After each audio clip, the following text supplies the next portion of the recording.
Hey everybody, welcome back to the channel. My name's Nicole and this is Darvanalee Designs Studio, and today we are here for a slow stitching Saturday, so let's get started.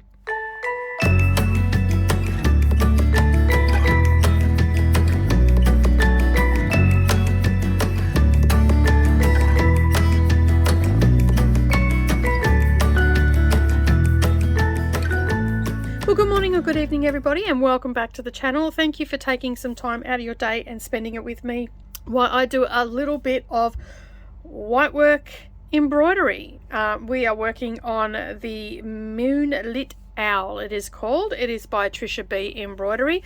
You can I went looking for her on Etsy. This actually has an Etsy store on the back, and it says that it's not selling off there at the moment, but if you put in Trish B embroidery.com, her website will come up and you can go and check out some of her stuff.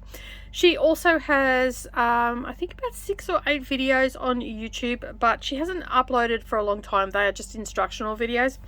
I have never done anything like this before, so we're going to do it together and hopefully we won't mess it up. So I've had a bit of a flick through the book. Let me just remove my hoop here. I've got it stuck down with blue tack. Let's have a bit of a closer look at the book. Move everything out of the way. It's all mess and stuff underneath. So you get I think it's 24 pages in this book, and it goes through what you're going to need in the way of tools and all that sort of stuff, fabrics, magnifying light, all that sort of stuff. I've actually got magnifiers on, so I don't actually need that. So I'm all good for that. It talks about the hoop. It also talks about outline stitches. Yeah, so there's a few stitches in here that I've not done before. So I'm not sure how I'm going to go. So I guess we're going to learn together.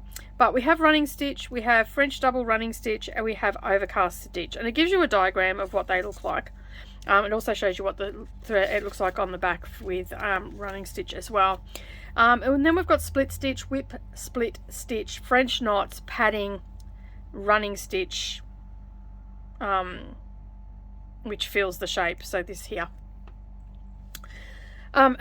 So for the most part, I sort of know what the stitches are and all that sort of stuff. It's got diagrams, so it's going to make it pretty easy to check it out. If I get stuck and I'm not 100% sure, I will just get my tablet and I can have a look at the because I'm using my phone to record, so I can have a look at what it is. We might get to a point where I don't know what I'm doing, and yeah, and I'll have to go and do a bit further investigation and learning and all the rest of it. But hey, let's just jump in and dive right in. I mean, it can't be all that hard. It is just embroidery after all, and if I follow the instructions, I should be right. So it's got satin stitch here, and it's like it's from what I can tell, it's called like it's padded, so you're actually doing stitches underneath, like in a running stitch scenario, as I mentioned before, and then you're doing satin stitch over the top. The same here. So from what I can gather, and I've read through the book, that's basically what we're going to do. We've got different types of satin stitch, so we've got outlines, we've got satin stitch dots, we've got angled, we've got all sorts of stuff happening. And it says here, you know, like satin stitch takes some practice to get smooth. If the technique is too challenging, you can substitute satin stitches with other filling stitches, such as rows of split long stitch or short stitch or straight stitches. So at least if it, because some people get really hyper fixated on satin stitch and having it being perfect from the get-go. If you haven't done a lot of satin stitch, it can be a little bit troubling to the eye if it's not sitting right, but overall it won't be a problem. Okay, so and then I went and had a look at her her videos and stuff like that, and I was watching the video on this one here, which I don't think I have any of that just yet. So this is for the shading and stuff like that, so you can see the different colors, and this is what it looks like when it's finished. It's telling me here that see, it says it's supposed to have broider, but that's only included the flourish. But it says here, okay, so I was just curious about that because it's actually giving me 3. You can see there it's giving me a couple of different threads that we need to use. So we've got flourish, which I think that's how you pronounce it, broider, and then DMC stranded. There was no broider in the kit, so it says here that you can use the floche in replace of it. Try it and see what suits best. And this is actually, the floche is actually used for the padding, so that will go underneath. So I might end up having to maybe use some of the floche for the satin stitch. If not, I might see if I can use, it says here that you can use DMC as well, so I wasn't sure whether I read that or not, but yeah. So then it gives me the outline, it tells me what each thing is, and then we go over to the next part of the book, and then we're at step 1. So we're going to be starting with the tail feathers. So I will be referring backwards and forwards to the chart here, and so basically I can see here that we've got long and short stitch, and we've got 3 colors, and you can see that it's got the light and it goes down into dark. Okay, so yeah, we're going to give it a go. All right. No, so when we're doing the long and short stitch, this is the technique that she's using. So we start off with a couple of spaces and then we fill it in. So that light color will be just across the top there, and then we start filling in with some longer stitches, and we go right down, and I believe that it gets down to a short stitch down in the bottom. So I don't know why I put this on to film it. I should have probably done some first, but I figured, hey, let's keep it real and see how bad I struggle with it. So that is my outline, and as I said, we're going to be working on this section, so we're just going to be working here. I'm probably not going to get this all done today, but we're going to make a start on it. And so step 1 is the tail feathers. Fill with long and short stitches, shading from a light to dark. Fill on either side of the center padded vein. So this is all padded under here, so I've got to do running stitch, and then I've got to go over the top of it with floche or stranded thread, and then you've got to fill the center shape here. Yeah. So these ones here, what are they? They look like just angled satin stitch. So let me just go back and have a look. 2 satin stitch, 318 and 3799, which is, what color is that?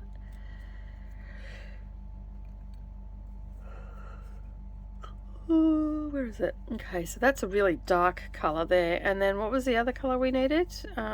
318. So those are the 2 colors for these side ones, and then number 1 is long and short stitch in here, and then we have satin stitch for the border in white, and then and it looks to be raised, so I don't know.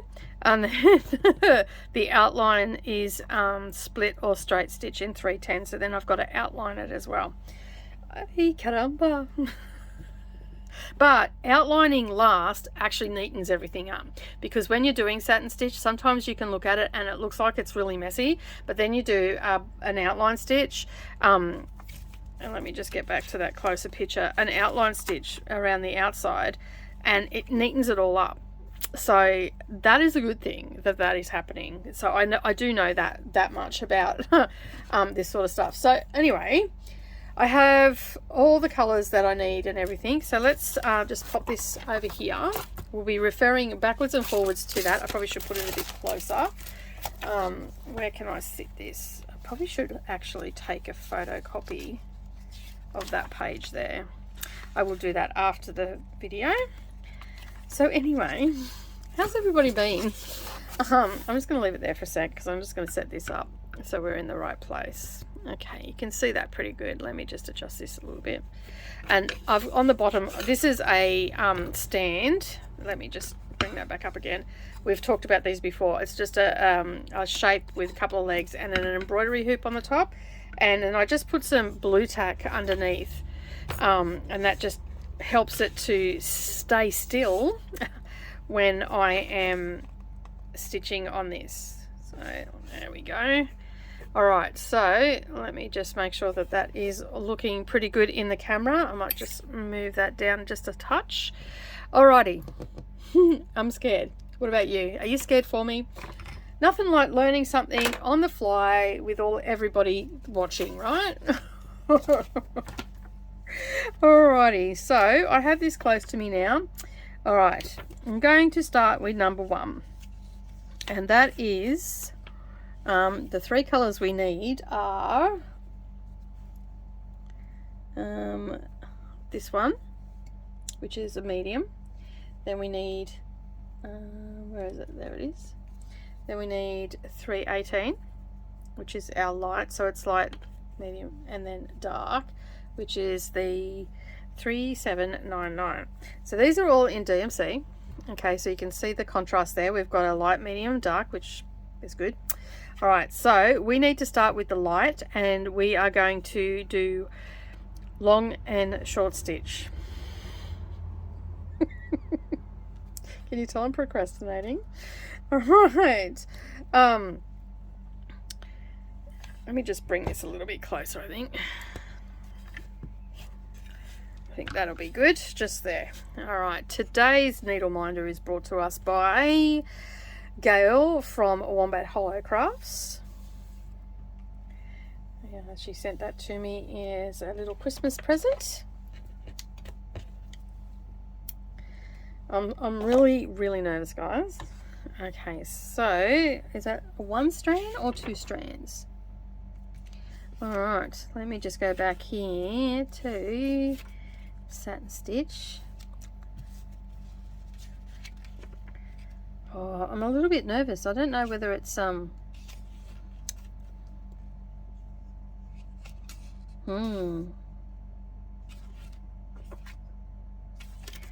right, hang on a second. I just have to find out whether I need 2 strands or 1. Okay, I found it.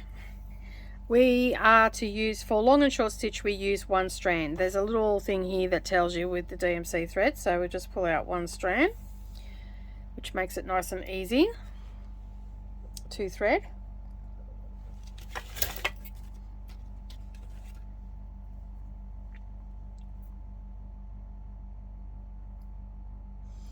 That is a cross stitch needle. That is not the needle I need.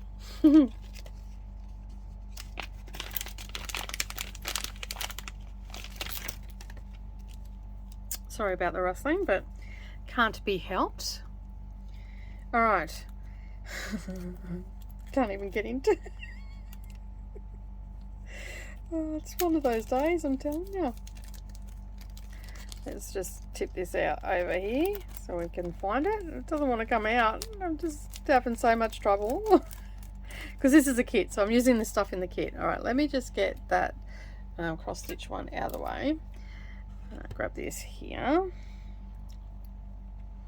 and thread that up. It's going to be a little bit tricky, I reckon.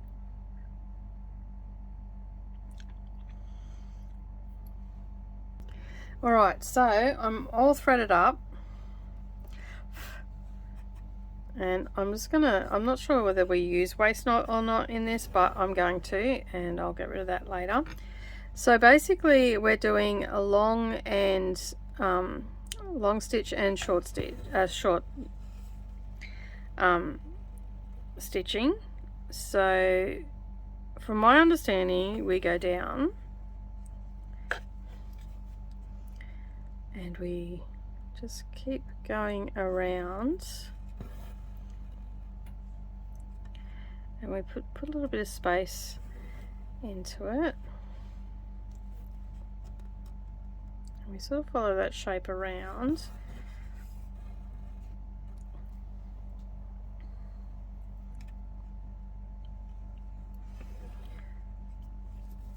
And then basically what we're going to do is we will just fill in, and we just do long and short.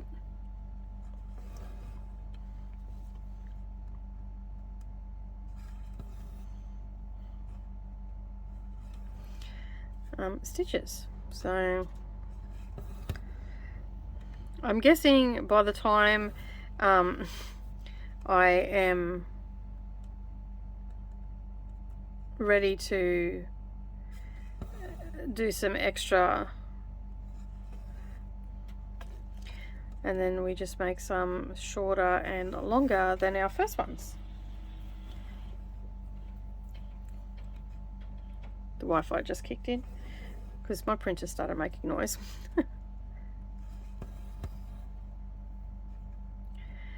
And we just keep filling this in until it is done.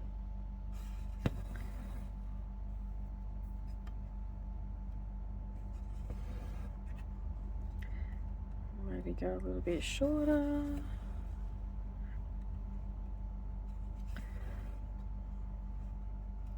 So basically it's not all even, is what I'm trying to say.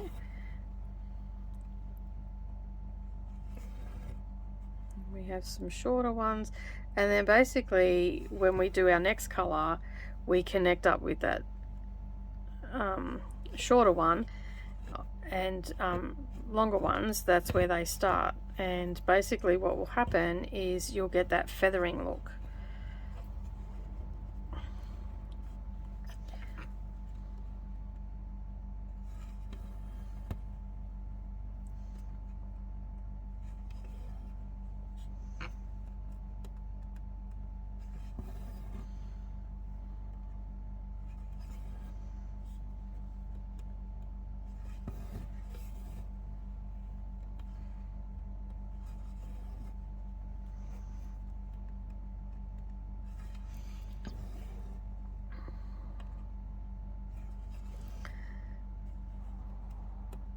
So what has everybody been up to? A slight sore throat today, so I'm trying not to do too much talking, but when you're making videos that is a little bit impossible. But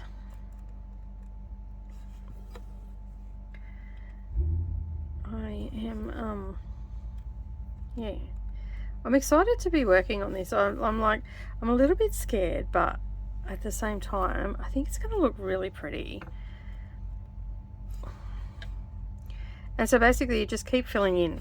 Okay, so that's my understanding from my limited stuff that I've checked out. And I just checked out her channel, which is, oh, what's her name again? Trish Burr. And yeah, she's got, I think it was 8 videos there, but she goes through what to do and all that sort of stuff. So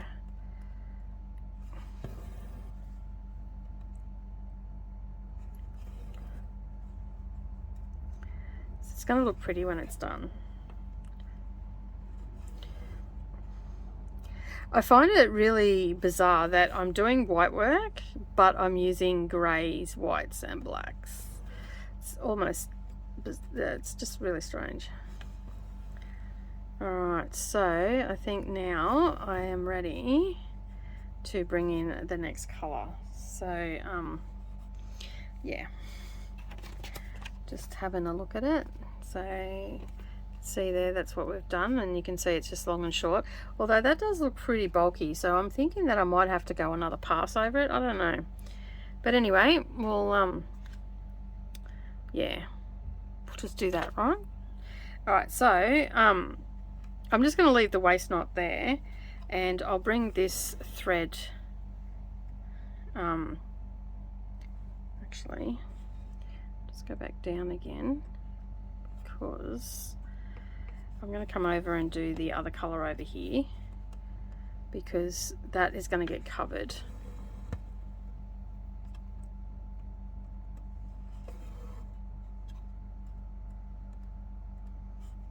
Just double check that I am doing this right.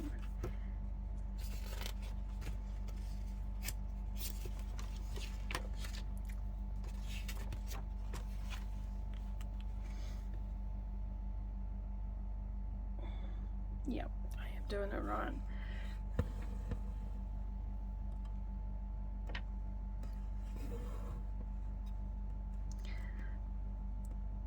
The good thing is that there'll be a nice little journey for this, and I'll be able to see you know, where I started and where I end up.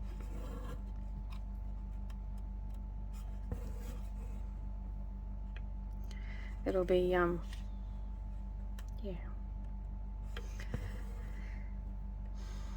And this is really. I should be starting with a beginner, but this is an intermediate one. And you know, you may as well just jump in, right? You may as well just jump in. It's not going to hurt. What's the worst that's going to happen? You have to unpick it and get some more floss. That's the worst that's going to happen.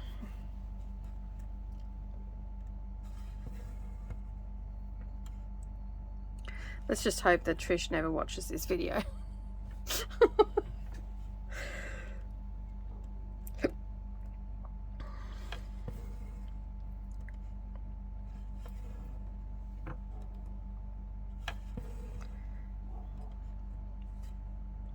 I like learning new things, and you know, like I do embroidery and stuff like that, but I've not done a lot of fancy work, and this to me is pretty fancy. So I'm pretty happy that I am actually doing it. And as I said, like what's the worst that can happen is that you end up having to unpick some and all the rest of it. So, and you know, quick unpicks are pretty, for this sort of embroidery, quick unpicks are amazing, amazingly quick to unpick it all. So yeah, I'm not worried at all. And I just like, it's for me it is just trying to get the shape correct, and as I said, we've got a little bit of like outlining to do around the outside, so that, like, while this looks like really messy, once we do that outline around it, it's going to neaten it up a lot. Now I'm not just going have at it and you know, whatnot. I'm making sure that I am trying to stay beneath that line, and I'm trying to get, you know, long and short stitches, and I'm trying to make sure that it's got some curvature to it as well, because we're working in a spot that is supposed to look curved, and just want to make sure that, you know, it's filled in properly.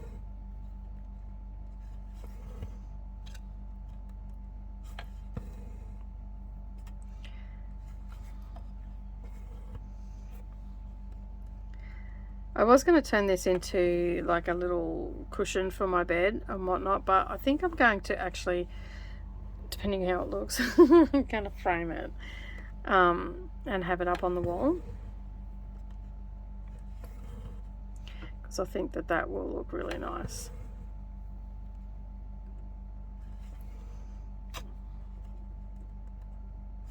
And now the kit came with all of the floss that I need, and it also came with 4 needles as well,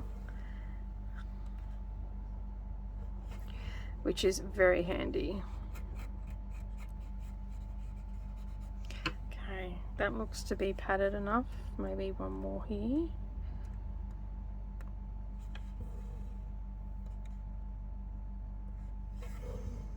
Alright, okay. Alright, I'm pretty happy with that. Now, what colour is the other bits that I've got to use? Where is that page gone? There it is. Okay, 318, and that's 318 that I'm using. So I think I've got to do padding underneath that.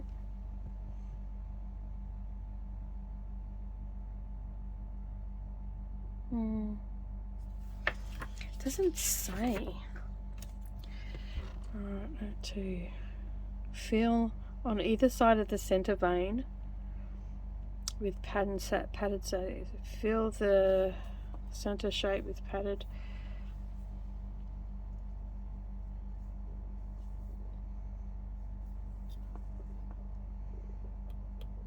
Yes, it has to be padded satin stitch. Is that right? What's the number again? 2. Yes. Okay. So that has to be padded in there. So I'm going to just put this thread over here. Just roll that around a bit. Just pop that up there out of the way. It's not going to be in the way then. Alright, the next colour that I need is 317.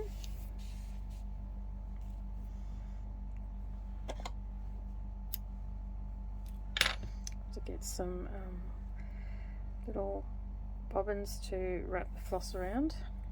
I need to get some cream for my hands. I know that they're very dry. They're splitting and carrying on.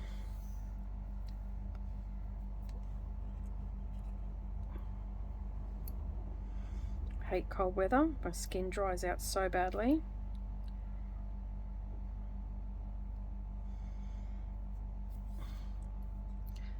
Alright, let's just pop that there. Alright, so this is where we start to fill in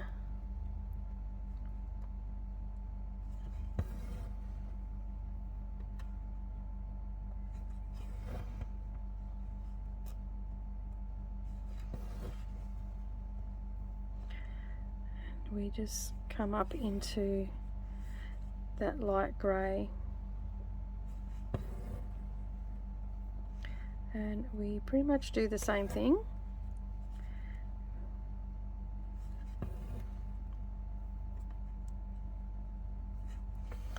Now, this is not a tutorial as such, this is just me bringing you along the journey for me learning something new, but you can sort of get the idea of what to do. So at this point we want that darker grey thread to start blending in with the light grey, and we want to get a gradient going down from light to dark. So that's what we're doing, and we're doing long and short stitches, and we will just fill that in as we go around each one.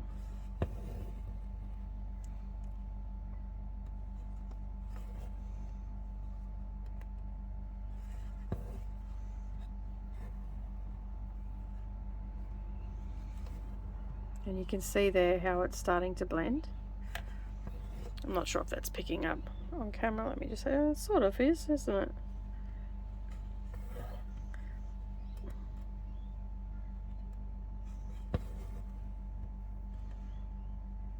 So basically what we're going for is a soft, not a hard line, a soft line, a soft blending line. So we'll have some longer ones and we'll have some shorter ones, and that's what we're going for. And you can see there, as I said, I'm not sure if you can see it on camera, but what I'm looking at, I can see that it is blending quite nicely.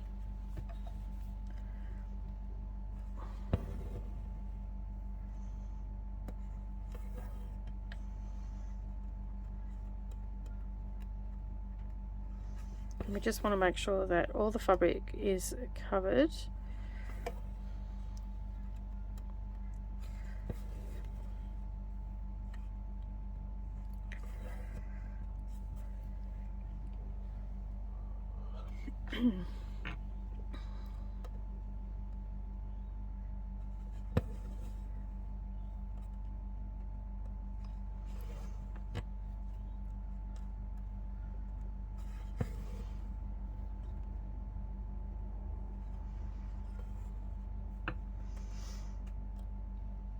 So I'm not very talkative today because of my throat is a little bit sore, so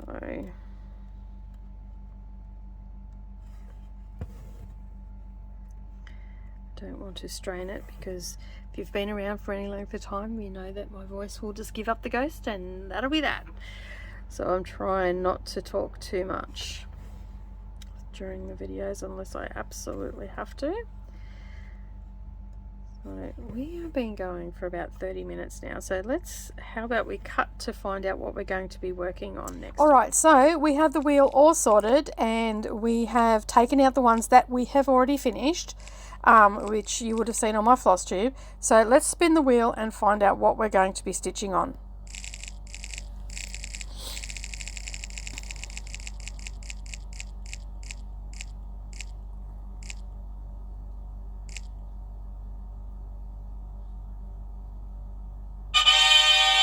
Excellent. Birdsville cushion wool felt applique. Haven't worked on that for a while. Okay, so we are working on the Birdsville cushion.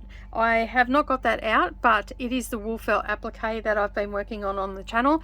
I will leave a video up down below. We'll actually leave the playlist up down below of all the slow stitching Saturdays that I've done, and you can go and check out the Birdsville cushion. It's a wool felt applique project.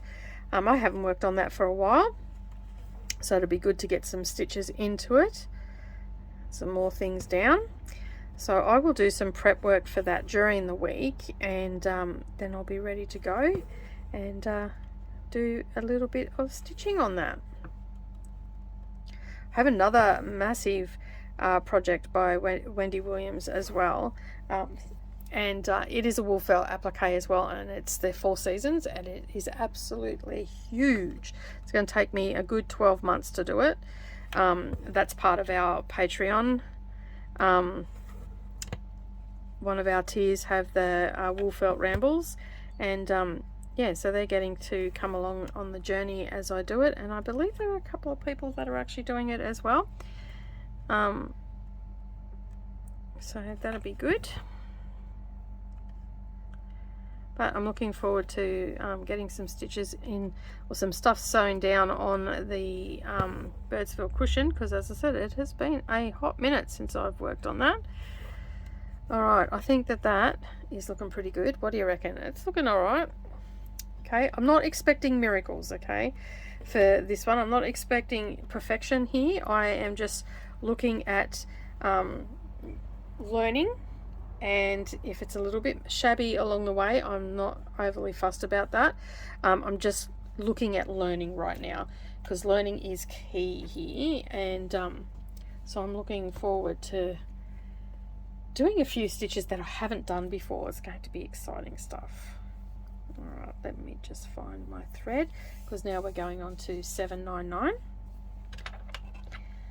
Now, as I said, I have not done padded stitches before, so this will be very interesting, to say the least. Now, I also don't want to keep you too long either, so I will probably just do this little bit and start doing some padded stitches, which is basically filling in with like little running stitches. From what I can see, you just go backwards and forwards, from my understanding, but not 100% sure. Guess we'll find out, right? So now we're going with that real dark grey, and again we're going to come up, and then we're going to get that to all come down into that point. Now I'm not going over the line, because we have some of that, we've got to do some outlining, so I'm coming just on the inside of that line,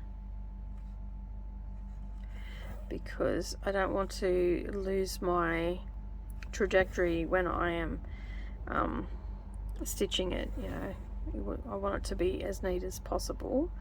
And having that line there is really key for that, because it means that I'm going to get a nice outline.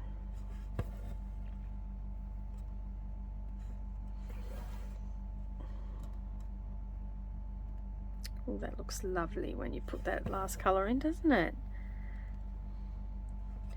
Now obviously this is not a project that I want to rush or anything, so again, this will stay on the wheel. I will work on it during the week when I'm exporting and whatnot. That looks really pretty.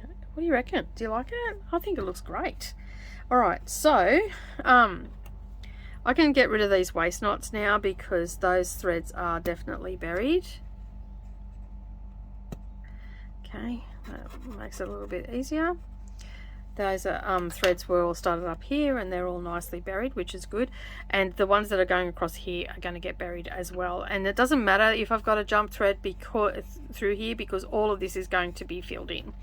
Up here is probably where I'm not going to want to have any jump threads.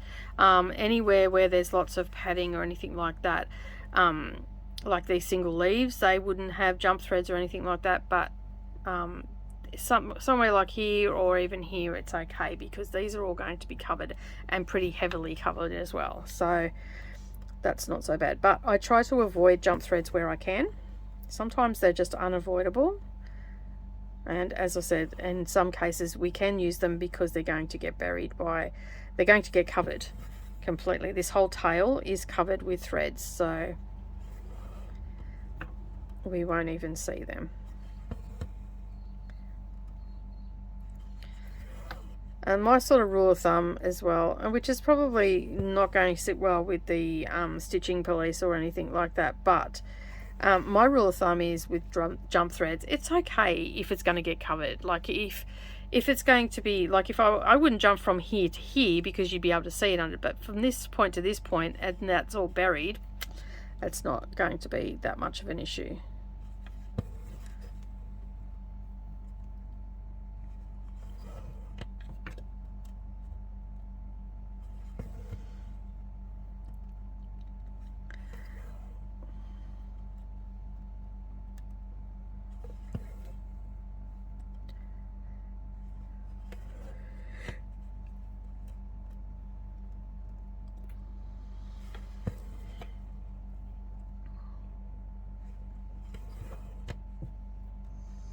So the object here is to not be able to see any of the cloth underneath. I like those colours together. Very pretty.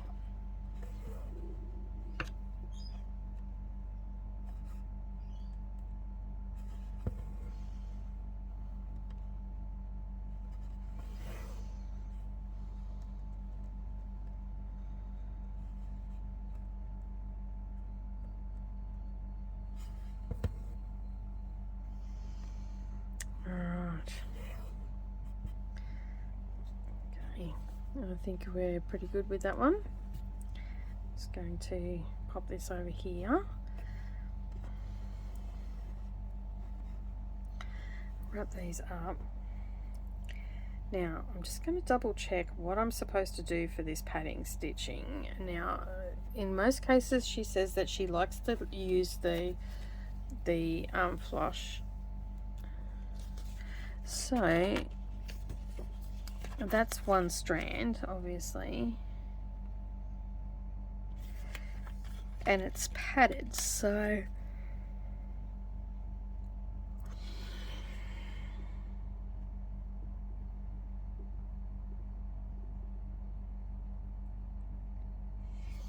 okay, so let me just double check.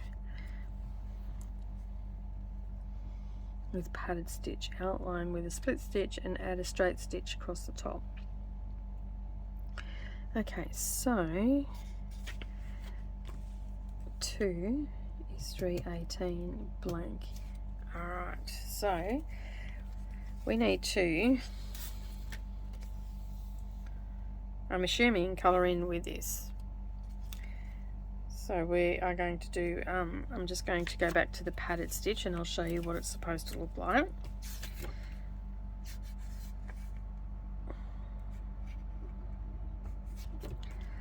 And that's eyelets. Okay, here we go on the little flower. So you can see here we have like a running stitch underneath it. So, and then we're going to stitch over the top of it, which is going to give it that padded look. Okay.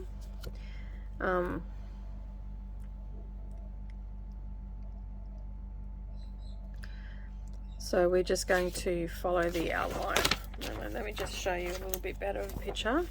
So you can see here, so they've done they've gone around the outside with a running stitch, and then basically they've just gone backwards and forwards and doing the shape of the leaf. You can see it's just got little dots underneath, and then we do the satin stitch. Alright, you can see it here as well, a different way of doing it, and this is the side. Okay. Alright. Padding is used to raise the area under satin stitch. It is worth doing because it creates a three-dimensional effect which produces more sheen as the light reflects off the shape. It looked better than, I think it's supposed to be, it looks better than satin stitch straight on, and the fabric padding better form surfaces for the satin stitch. It is usually correct to use the same thread for the padding as the satin stitch, e.g. floche with floche. However, I like to use floche for all of my padding underneath the broider or satin or the stranded thread. If using DMC, use 2 strands, otherwise one is okay. Sorry about yawning there. Oh, the padding should always be worked. The padding should always be worked at a right angle to the stitching. Okay, so if we're going across this way, then it's got to go the opposite. All right, generally along the length of the shape. Okay, and then the satin stitch will be worked across. Okay, that makes sense. All right, so we need to thread up because we'll be using 318 on this part here, and then blank on this side. So we have white, light grey and a dark black for it.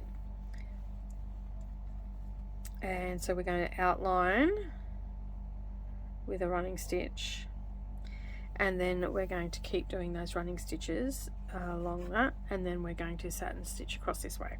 Does that make sense?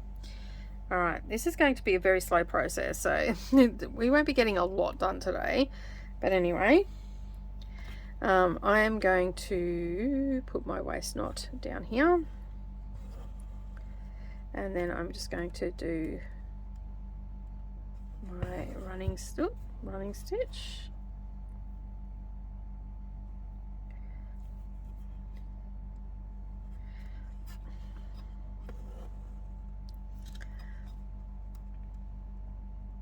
And we just have when we do the running stitch on this, we just have a thread on our fabric between each stitch. So it almost looks like a back stitch, but it's not quite a back stitch. There's just like a tiny little thread between each stitch.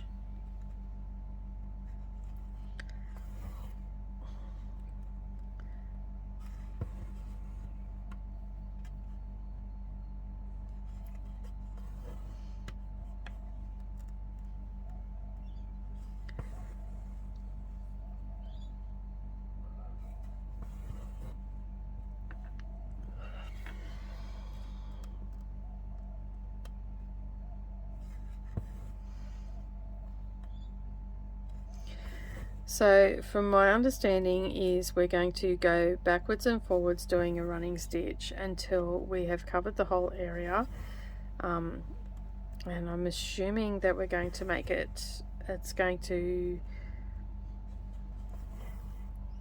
give that more like a 3D look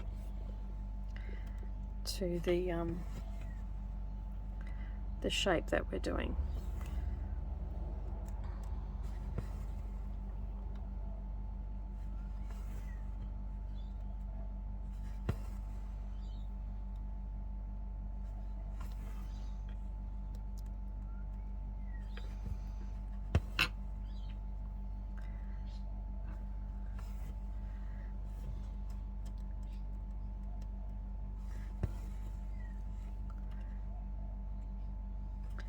It's definitely an embroidery that it's going to take time, and it's going to, you know, you've got to take your time with it because you want it to be right and all the rest of it. And I guess like when you've done a lot of them, it'll get a lot easier. But definitely having this raised hoop is making a big difference, because the simple fact is that I can do it two-handed, so that makes it a little bit quicker. And you want to have that space between your running stitch, sorry. So we have just outlined that area, and now we're just going to start filling in. So we're just going to go backwards and forwards.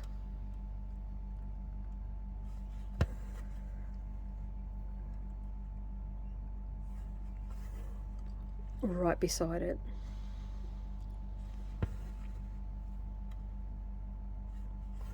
Our stitching that we've already done.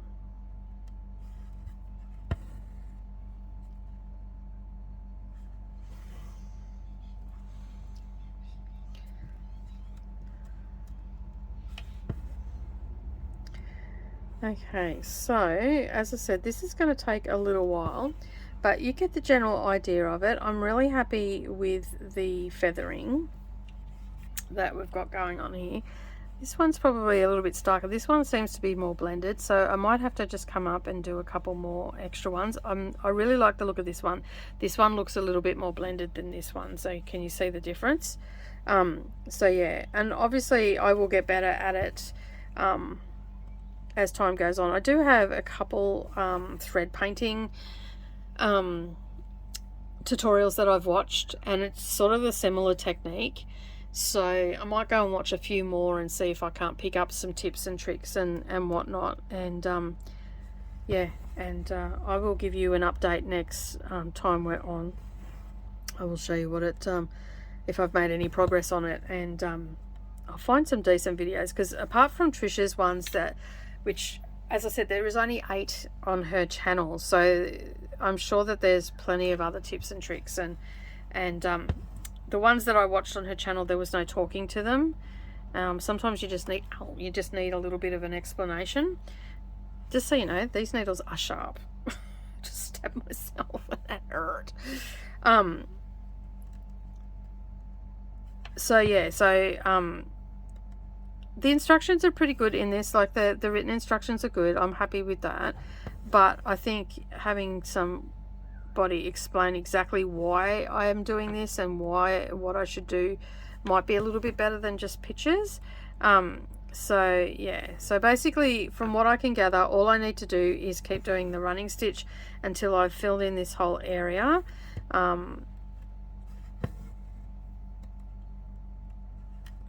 And yeah, but I think I just need to go and check and make sure. And I mean, this is going to cover it, okay, it's fine, but I just want to make sure that I am doing it right. But from what I can see, it is